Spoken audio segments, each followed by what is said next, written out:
Hi friends, welcome back to birlasparvai. இந்த வீடியோல நம்ம என்ன பார்க்க போறோம் அப்படின்னா ஒரு பிகினரா ஒரு கார் ஓட்டுறது எப்படி அப்படிங்கறத நம்ம பார்க்க போறோம். இதுக்கு முன்னாடி நம்ம நிறைய காரோட டிரைவிங் வீடியோஸ் வந்து பார்த்துருக்கிறோம். இன்ஃபேக்ட் என்னோட ஒய்ஃபுக்கு நம்ம கார் டிரைவிங் சொல்லி கொடுக்குற மாதிரி எபிசோட்ஸும் பண்ணியிருக்கோம்.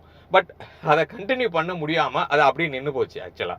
ஸோ இப்போ நம்ம கூட யார் இருக்காங்க அப்படிங்கிறத நீங்க பார்க்கலாம்.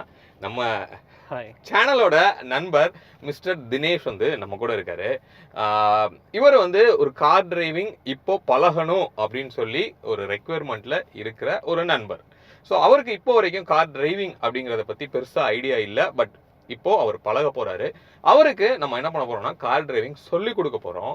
ஸோ 0ல இருந்து 100 வரைக்கும் அவரை வந்து எக்யூப் பண்ண போறோம். ஸோ அவர் ஒரு கார் புக் பண்ணியிருக்காரு இன்ஃபேக்ட். ஸோ அப்போ அவர் கார் டெலிவரி எடுத்து அதில் எப்படி கார் ஓட்டுறது எல்லாமே வந்து ஒரு சீரீஸ் ஆஃப் வீடியோஸாக ஒரு 10 எபிசோடில் நம்மளால கண்டிப்பாக இந்த டிரைவிங்கை முடிக்க முடியும் அப்படின்னு நான் நினைக்கிறேன். ஸோ 1 by 1 ஒரு வீடியோவா நம்ம பார்க்க போறோம். இன்கேஸ் நீங்க ஒரு பிகினரா இருக்கீங்க, கார் ஓட்ட கத்துக்கணும் அப்படின்னு நீங்க இருக்கும்போது இந்த எல்லா எபிசோட்ஸையும் நீங்க பாத்தீங்க அப்படின்னா கண்டிப்பாக ஒரு கிளியர் ஐடியா கிடைக்கும். பட் அதுக்காக இந்த டிரைவிங்கை பார்த்தே நீங்க கார் ஓட்டுங்க அப்படின்னு நான் சொல்ல வரல. பட் நீங்க கார் டிரைவிங் பழகும் போது இந்த எபிசோட்ஸ் வந்து கண்டிப்பாக உங்களுக்கு வந்து ஹெல்ப்ஃபுல்லா இருக்கும். இப்போ நம்ம ஃபர்ஸ்ட் எபிசோட நம்ம பார்க்க போறோம். வீடியோக்குள்ள போகலாம். வீடியோக்குள்ள போறதுக்கு முன்னாடி நம்ம சேனலை இன்னும் நீங்க சப்ஸ்கிரைப் பண்ணல அப்படின்னா சப்ஸ்கிரைப் பண்ணிக்கோங்க. பக்கத்துல இருக்க பெல் பட்டனை கிளிக் பண்ணிக்கோங்க. அப்பதான் நாங்க போடுற எஃபோர்ட் உங்களை வந்து ரீச் ஆகும். இப்போ வீடியோக்குள்ள போகலாம்.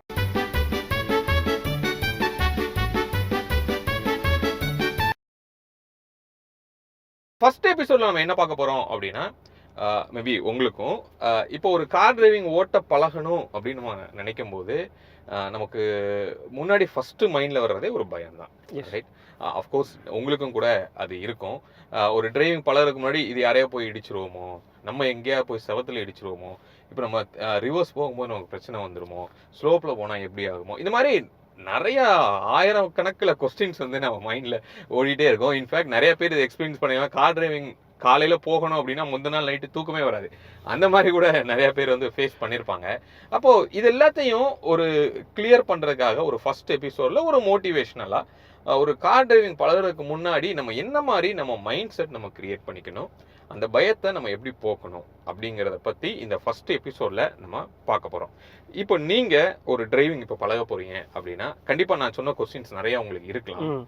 அதுல உங்க மைண்ட்ல இருக்கிற ஒரு சில கொஸ்டின்ஸ் வந்து நீங்க சொல்லுங்க. சோ தட் பாக்குற ஒரு பிகினருக்கு அது கனெக்ட் ஆகிறதுக்கு அதிகமான வாய்ப்பு இருக்கு. உங்க மைண்ட்ல இருக்கிற ஒரு சில கொஸ்டின்ஸ் என்னவா இருக்கும்? ஸோ ஃப்ரம் தி பிகினிங் எப்படின்னா, இப்போ கார் வந்து எனக்கு 2 வீலர் ஆக்சுவலி நல்லா ஓட்ட பழகிட்டேன். அதுவும் கியர் பைக்ல ஓட்டுவீங்க? கியர் பைக்ல ஓட்டுவேன். ஓகே. பட் 4 வீலர்னு வரப்போ இப்போ நமக்கு அதில் அந்த கிளச்சு, அந்த சேஞ்சஸ், நமக்கு கியர் சேஞ்சஸ், அந்த ஐடியா நமக்கு இருக்குது. இப்போ கார் இப்போ நம்ம ட்ரைவ் பண்ணிட்டு இருக்கோம். ஃபார் எக்ஸாம்பிள் இப்போ நம்ம வந்து ஒரு ஹெவி டிராஃபிக்கில் இருக்கோம். இப்போ சப்போஸ் வண்டி நிறுத்த வேண்டியதாக இருக்குது, அண்ட் தென் நம்ம இன்ச் பை இன்ச்சாக மூவ் பண்ண வேண்டியதாக இருக்குது. அப்போது நம்ம ட்ரைவ் பண்ணுறப்போ ஸோ நமக்கு என்ன அந்த அந்த ஐடியாலாம் நமக்கு ப்ராப்பராக இருக்குமா? ஸோ நம்ம அந்த காரை ஸ்டாப் பண்ணாமல் எடுத்துருவோமா? அது ஒரு ஒரு major issue sir. And then road alignment, அது வந்து இப்போ வரைக்கும் எந்த ஐடியாவும் இல்லை. ஸோ அந்த ரோட் அலைன்மெண்ட்ல நம்ம ஏதாவது இஷ்யூ பண்ணுவோம். பேசிக்கா ஒரு ஸ்டீரிங் கண்ட்ரோல் வந்து எப்படி பண்றது, சம் டைம் டர்ன் பண்ணும்போது நம்ம எவ்வளவு திருப்பணும், இந்த மாதிரி அப்படி திருப்பும்போது யார் மேல அந்த மீட்டர் அந்த லெவல் நமக்கு அது ஒரு ஐடியா. அண்ட் தென் அது ஒரு கொஸ்டினா இருக்கு. இப்போ நம்ம டிரைவ் பண்ணிட்டு இருக்கோம். அப்போ வந்து இருந்துட்டு ஸோ நம்மளோட 2 வீலர் விஷன் வந்து இருந்துட்டு ஒரு நேரோ ஒரு ஸ்ட்ரெயிட் லைன் மாதிரி இருக்கும். அண்ட் தென் நம்ம இந்த கார் வந்து ஒரு லைக் பெரிய வெஹிக்கிள்ல அது நம்ம டிரைவ் பண்றப்போ சார் அது எப்படி நம்ம வந்து இருந்துட்டு இப்போ ரோட்ல வரவங்க எல்லாம் நம்ம மேல வந்து இடிச்சிருவாங்களோ அப்படிங்கிற அந்த ஒரு ஃபியர் ஃபேக்டர் ரொம்பவே இருக்கு. அண்ட் தென் நம்ம பிரேக் போடுறப்போ இல்லை அவங்களுடைய அந்த பின்னாடி வரவங்க முன்னாடி வரவங்க எப்போ வந்து டர்ன் பண்ணுவாங்கங்கிறதுல நிறைய டவுட்ஸ் இருக்கு. அப்படி இருக்கிறப்ப நம்ம எப்படி பிரேக் எப்போ போடணும், ஆக்சுவலி அது என்ன மாதிரியான ஒரு ப்ரெடிக்ஷன் நம்ம வச்சுக்கணும், அது அந்த ஒரு டவுட் அது வந்து கரெக்ட். ஸோ இப்போ அவர் கேட்ட கொஸ்டின் வந்து வெரி காமன். அதாவது ஒரு பிகினரா ஒரு கார் ஓட்ட பழகணும் அப்படின்னு நினைக்கிறவங்க மைண்ட்ல இருக்கிற கொஸ்டின்ஸ் தான் அவர் வச்சிருக்கிறாரு. ஆக்சுவலா கண்டிப்பா உங்களுக்கு மட்டும் இல்ல, பார்த்துட்டு இருக்கிற அத்தனை பிகினருக்குமே இந்த கொஸ்டின்ஸ் வந்து கண்டிப்பா மைண்ட்ல வரும். ஓகே, இப்போ அதை எல்லாத்தையும் ஓவர் கம் பண்றதா இந்த ஃபர்ஸ்ட் எபிசோடு. ஃபர்ஸ்ட் என்னன்னா இந்த பயம். ஒரு கார் டிரைவிங் நம்ம பழகிறதுக்கு முன்னாடி அந்த பயத்தை ஃபர்ஸ்ட் நம்ம மைண்ட்ல இருந்து வெளியே எடுத்துடணும். எப்படி நீங்க டூ வீலர் ஓட்ட பழகும் போது, அதுக்கு முன்னாடி ஒரு சைக்கிள் ஓட்ட பழகும் போது ஒரு பயம் இருந்திருக்கும், ரைட்? இன்ஃபேக்ட் நம்ம சைக்கிள் ஓட்டுறோம் அப்படின்னா அது வந்து காரை விட கொஞ்சம் டிஃபிகல்ட்டான ஒரு ஒர்க். ஏன்னா அங்க அந்த சென்டர் ஆஃப் கிராவிட்டியை நம்ம கரெக்டா மெயின்டைன் பண்ணி சைக்கிள் கீழே உழாம நம்ம ஓட்டணும். ஏன்னா அதுல 2 வீல் தான் இருக்கு. இப்படி சாஞ்சிங்கன்னா இப்படி கீழே விழுவும், இப்படி கீழே விழுவும். பட் அதையே ஓட்ட முடிஞ்ச நம்மளால காரை ஏன் ஓட்ட முடியாது? ஏன்னா கார்ல ஒரு 4 வீல் இருக்கு. இங்க இந்த சிஜிங்கிறதுக்குலாம் பிரச்சனையே கிடையாது இல்லையா? அப்போ இப்படி கவுறதுக்கு வாய்ப்பு கிடையாது. ஏறி உட்கார்ந்து ஏதோ ஒண்ணு பண்ணா அந்த மிஷின் வந்து மூவ் ஆகும். காருங்கிறது ஜஸ்ட் ஒரு மிஷின் தான், மேன்மேட் மிஷின், அவ்வளவுதான். அப்ப அந்த ஒரு மேன்மேட் மிஷினா இருக்கும்போது நீங்க காரை ஈஸியா ஓட்டுறதுக்கு என்னென்னலாம் தேவையோ அது எல்லாமே கார்ல வந்து ஆல்ரெடி எக்யூப்டா இருக்கும். ஓகே, ஈஸியா நம்மளால வந்து அதை ஹேண்டில் பண்ணி ஓட்ட முடியும். அப்ப அந்த பயம் அப்படிங்கிற ஒரு விஷயத்த வந்து கண்டிப்பா மைண்ட்ல இருந்து நீங்க எடுக்கணும். அது இப்படி எடுக்கிறதுக்கு நீங்க எதை வளர்த்துக்கணும்னா அந்த இன்ட்ரெஸ்ட்டை வந்து நீங்க வளர்த்துக்கணும். ஓகே, இன்ட்ரெஸ்ட் நம்ம என்ன சொல்றோம் அப்படின்னா கார் ஓட்ட பழகுறதுங்கிறது அதோட அப்ளிகேஷனை மட்டுமே நம்ம மைண்ட்ல வச்சுக்க கூடாது. அதாவது இப்ப நான் வந்து எனக்கு இப்போ நான் ரீசென்ட்லி மேரீடு, நான் ஃபேமிலியா போகும்போது எனக்கு ஒரு கார் தேவைப்படுது, அதுக்காக தான் நான் கார் பழகுறேன். இல்ல இப்போ ஒரு ஃபீமேல் டிரைவர் வந்து கார் பழகுறாங்க அப்படின்னா மேபி நீங்க என்ன நினைச்சுக்க கூடாதுன்னா என் குழந்தைய கொண்டு போய் விடணும், அதுக்காக தான் நான் கார் டிரைவ் பழக போறேன் அப்படிங்கிறத ரொம்ப ஸ்ட்ரிக்டா மைண்ட்ல வச்சுக்க கூடாது. அந்த காருங்கிறது எனக்கு பிடிச்ச விஷயம், எனக்கு இன்ட்ரெஸ்ட். அந்த டிரைவிங் அப்படிங்கிறது வந்து இப்போ 4 பேர் ஓட்டுறதை பார்த்து நமக்கு ஒரு ஆசை வரும் இல்லையா? அந்த ஆசையை வளர்த்துக்கணும், நமக்குள்ள இருக்கிற ஆசையை தூண்டணும். அதுதான் ரொம்ப ரொம்ப இம்பார்ட்டன்ட் இந்த ஒரு டிரைவிங்ல. ஃபர்ஸ்ட் நீங்க அதை வந்து நீங்க கிரியேட் பண்ணிக்கணும். ஸோ அப்படி கிரியேட் பண்ணும்போது தான் அந்த இன்ட்ரெஸ்ட் வந்து டெவலப் ஆகும். நான் ஏற்கனவே ஒரு வீடியோல கூட நான் சொல்லியிருப்பேன். எப்படின்னா நீங்க மறுநாள் காலையில கார் ஓட்ட போறீங்க அப்படின்னா முந்தின நாள் உங்களுக்கு தூக்கமே வரக்கூடாது. அத பத்தி நீங்க மைண்ட்ல ஓட்டிட்டே உங்க செஷனுக்கு நான் வரதுக்கு முன்னாடி எனக்கு நேத்துல இருந்தே தூக்கம். அதுதான் வந்து இன்ட்ரெஸ்ட். ஓகே, இப்போ அப்துல் கலாம் சார் கூட சொல்லுவாரு, தூங்கும் போது வர்றது வந்து கனவு கிடையாது, தூங்க விடாம வர்றது தான் கனவு அப்படின்னு சொல்லி.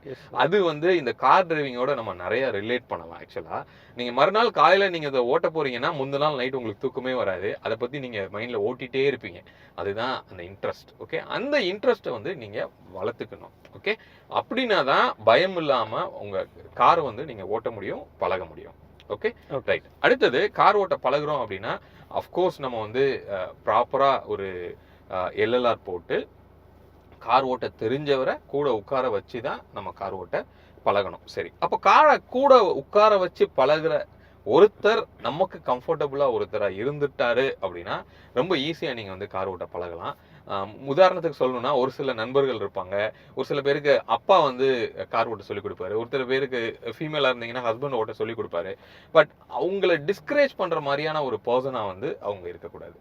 ஓகே, அவர் வந்து இப்போ நீங்க ஓட்டுறீங்க, ஒரு ட்ரெயினரே இருக்காரு அப்படின்னா நீங்க தப்பா ஓட்டுறீங்கன்னா பயங்கரமா அக்ரெசிவா கத்துனாருன்னு வச்சுக்கோங்களேன், அடுத்து நீங்க அந்த கிளாஸ் போறதுக்கே இருக்காது. இன்னொன்று இவங்க கூட நிறைய பேர் பாக்குறவங்க ஃபேஸ் பண்ணிருப்பாங்க. அந்த மாதிரி ஒரு சினாரியோல எனக்கு கார் டிரைவிங்கே வேண்டான்னு விட்டவங்க நிறைய பேர் இருக்காங்க.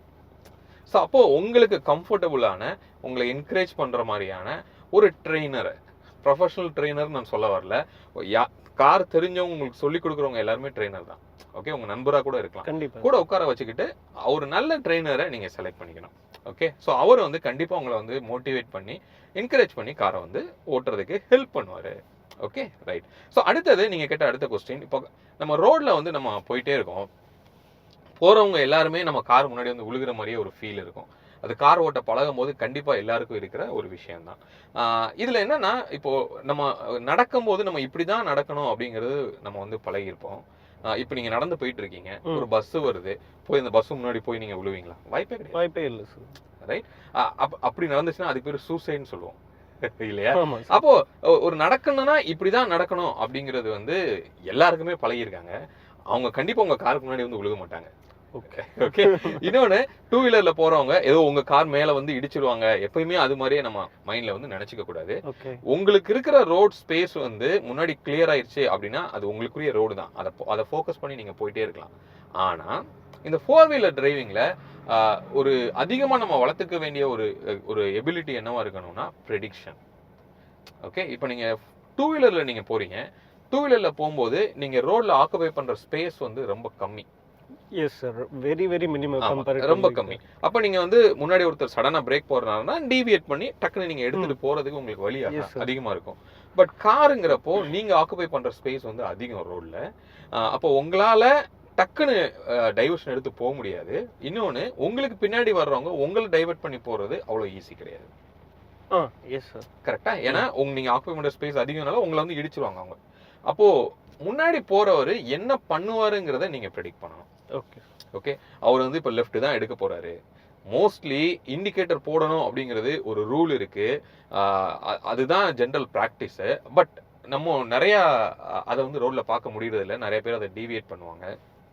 அப்ப என்ன பண்ணுவாங்க, இண்டிகேட்டர் போடாம திரும்புவாங்க. வெரி ஷார்ட் கட்ங்கிறப்போ அவங்க இண்டிகேட்டர் போடாமயே திருப்பறதுக்கு வாய்ப்பு அதிகம். அப்போ நீங்க என்ன ப்ரெடிக்ட் பண்ற கேப்பபிலிட்டி இருக்கணும்னா அவர் அடுத்து என்ன பண்ண போறாரு, ஓகே, அதை வந்து நீங்க நல்லா புரிஞ்சுக்கணும். அப்போ சார் ஓரளவுக்கு ஒரு கொஞ்சம் மேக்ஸிமைஸ்டு ஸ்பீட்ல போறப்போ நம்ம அது அந்த ப்ரெடிக்ஷன் எப்படி கரெக்ட். see இப்போ நீங்க அதுக்கு தான் நான் சொல்லுவோம், பட் நம்ம அடுத்த கிளாஸஸ்ல நம்ம பார்ப்போம். உங்களோட விஷனை வந்து நீங்க லாங்ல வச்சுக்கணும். நீங்க டூ வீலர் ஓட்டும் போது என்ன பண்ணுவீங்கன்னா உங்க விஷனை ரொம்ப க்ளோஸரா வச்சிருப்பீங்க. ரோட ஃபோக்கஸ் பண்ணுவீங்க, குழி இருக்கா அப்படிங்கறத நீங்க ஃபோக்கஸ் பண்ணுவீங்க. ஏன்னா உங்களுக்கு லாங் விஷன் அவ்வளோ தேவையில்லை. நீங்க முன்னாடி போய் பிரேக் பண்ணாலோ எது பண்ணாலும் உங்களால ஈஸியா வண்டியை ஹேண்டில் பண்ண முடியும். பட் கார்ல எப்படின்னா உங்களோட டிரைவிங் பண்ணும்போது நீங்க விஷனை வந்து லாங்கர்ல வச்சிருக்கணும். அப்ப தூரத்துல என்ன நடக்குதுங்கிறத முன்னாடியே நீங்க ப்ரெடிக்ட் பண்ணணும். அப்ப நான் பக்கத்துல இருக்க பார்க்க மாட்டேனே அப்படின்னு சொல்லக்கூடாது. நீங்க தூரத்துல பார்க்கும்போது பக்கத்துல இருக்கிற வியூவும் சேர்ந்து தான் வந்து உங்களுக்கு கவர் ஆகும். பேசிக்கா உங்க மைண்ட், அதாவது உங்க கண் பார்வையை விட்டு எதுவுமே முன்னாடி இருக்கிற விஷயங்கள் வந்து விலகக்கூடாது. ஓகே, உங்களுக்கு தெரியாம அந்த ரோட்ல எதுவுமே நடக்கக்கூடாது. ஒருத்தர் அங்க உழுகுறாரு அப்படின்னா அது உங்களோட நாலேஜ் இருக்கணும். உங்களை ஒருத்தர் கிராஸ் பண்றாரு அப்படின்னா உங்களுக்கு ஒரு நாலேஜ்ல இருக்கணும். எல்லாமே வந்து உங்களுக்கு தெரிஞ்ச விஷயங்கள் ரோட்ல நடக்கணும். உங்களுக்கு தெரியாம ஒரு விஷயம் நடக்கும் போது அந்த இடத்துல ஆக்சிடென்ட் வந்து கிரியேட் ஆகும். புரியுதா? அப்போ பின்னாடி இருக்கிறத நான் எப்படி அப்சர்வ் பண்றது அப்படின்னு கேட்டீங்கன்னா அதுக்கு தான் கார்ல வந்து ORVM, IRVM அப்படிலாம் வச்சிருக்காங்க. ஸோ ORVMங்கிறது அவுட் சைடு ரியர் வியூ மிரர்னு சொல்லுவோம். IRVMங்கிறது இன்சைடு ரியர் வியூ மிரர். அப்போ இதை வச்சு நம்மளால பின்னாடியை நல்லா ப்ரெடிக்ட் பண்ண முடியும். ஆக்சுவலி இந்த மிரர் நமக்கு பின்னாடி இருக்கிற அந்த ப்ரொஜெக்ஷன்ஸ் கொடுத்துருங்க. இப்போ நீங்க முன்னாடி பாத்தீங்க அப்படின்னா ஃப்ரண்ட் வியூ உங்களுக்கு எல்லாமே தெரியும். ஓகே, அப்போ பின்னாடி இருக்கிற விஷயங்களை பாக்குறதுக்கு தான் இந்த விஷயங்கள். அப்ப டிரைவர் சீட்ல உட்கார்ந்தீங்கன்னா ஒரு 360 டிகிரி வந்து உங்களுக்கு பை டிஃபால்ட்டா எல்லாமே தெரிஞ்சிடும். ஓகே, அப்ப அதை எப்படி பார்க்கணும், என்ன மாதிரி செட்டிங் வச்சுக்கணுங்கிறத நம்ம கோயிங் ஃபார்வர்ட் எபிசோட்ஸ்ல நம்ம பார்க்க போறோம். ரைட்டா? சோ இதுதான் ஜெனரலா. அப்போ நம்ம ஒரு கார் டிரைவிங் நம்ம பழக போறோம் அப்படின்னா நான் சொன்ன மாதிரி ஒரு இன்ட்ரெஸ்ட்டை மட்டும் நீங்க வளர்த்துக்கிட்டீங்கன்னா போதும். பை டிஃபால்ட்டா ரொம்ப ஈஸியா வந்து நீங்க கார் டிரைவிங் பழக முடியும். சரியா? இப்போ இதுக்கு அடுத்த எபிசோட் நம்ம என்ன பார்க்க போறோம் அப்படின்னா காருக்கு உள்ள வந்து உட்கார்ந்த உடனே நம்ம என்ன பண்ணணும், என்னென்ன விஷயங்களை நமக்கு ஏத்த மாதிரி நம்ம வந்து வச்சுக்கணும் அப்படிங்கிறது தான் இப்போ அடுத்த எபிசோட்ல நம்ம பார்க்க போறோம். ஸோ அடுத்த எபிசோட்ல உங்களை வந்து நாங்கள் சந்திக்கிறோம். அது வரைக்கும் உங்களிடமிருந்து விடைபெறுவது உங்கள் பிர்லா. பை.